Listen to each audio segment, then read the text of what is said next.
Hi, welcome to the Market Alert for Friday the 29th of July 2016.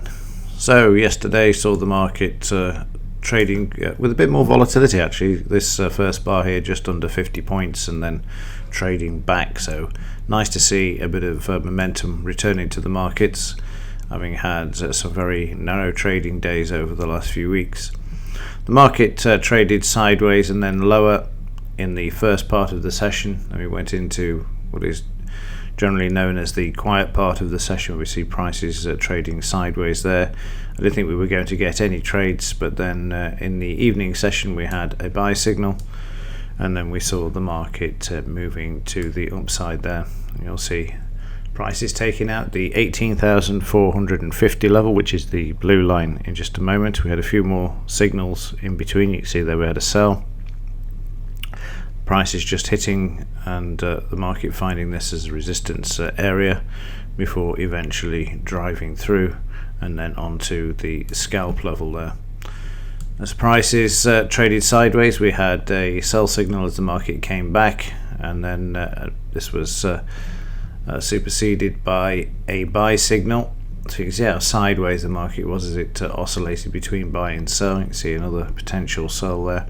But then eventually the buy succeeding, and then again the market moving higher. And this was on the prospect of Carudo going to print more money, and also no doubt part of the plunge protection team as well to move prices back towards the upside there. So now we see the market getting towards the close, and there's 17 points on the table.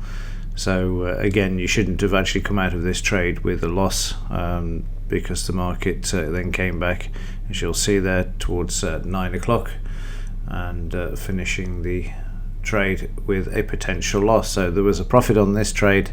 Gone into the grey shaded areas. We're heading to the last few minutes of trading, and again, should never let a profit turn into a loss in that part of the session. So there you had a potential of at least 10 points off the table there. In the daily charts, we've got a situation where the market's rounding over quite nicely. Even though it's sideways, you can see that the high of each day is not actually being taken out. This is an indication of weakness in the market. The short side, generally the better side when you start to see this sort of activity.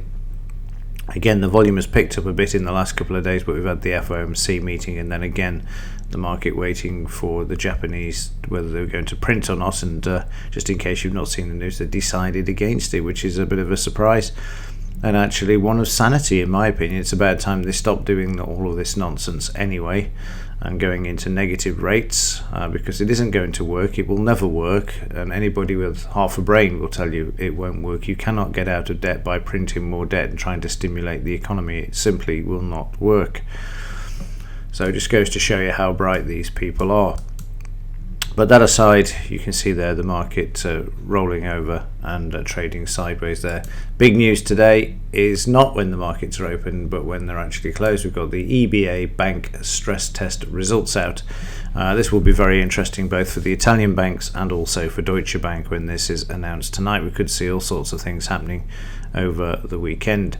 Speaking of Deutsche Bank as well, their share price yesterday dropping below the psychological 12 per share, 12 euros per share, that is. If we go back 3 months, you'll see we've had a low of 11.44, so we've got a bit to go, but that certainly will be assisted by this potential for not passing the stress test. I mean, it was even spoken of by Lagarde less than a month ago. So we've seen this dead cat bounce in the share price of Deutsche Bank. And as I said in another video that I recorded yesterday, you've got to watch the 10 euro level for this market. If this breaks the 11 and then heads down towards the 10, if the 10's broken, then the sharks will be out, and that includes Soros as well, who's been short Deutsche Bank for some time, seeing the weakness in this. And just like 2008, when all of the fund managers got on board and shorted these markets aggressively, no doubt you will see that again, or it will be stopped. Also, what you've got to remember as well, if we do get down to that sort of level, they could cease trading.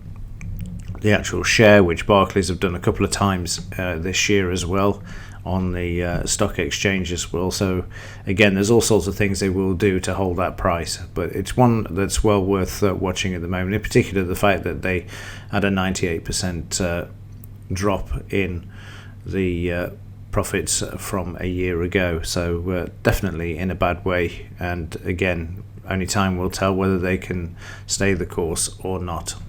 On the implied volatility front, we've got 1026, and again you can see this winding itself into a coil, and eventually this always breaks out to the upside, which means that the downside in the stock market is inevitable. So everything pointing towards that direction. The fact that the Japanese haven't gone for any more QE at this time as well is also an indicator that we can see possibly a top in on this market at this time. Right, that's it for today, also for this week. I will see you in Monday's Market Alert. As ever, have a great weekend. Also, thanks for watching, and I shall see you in the next one.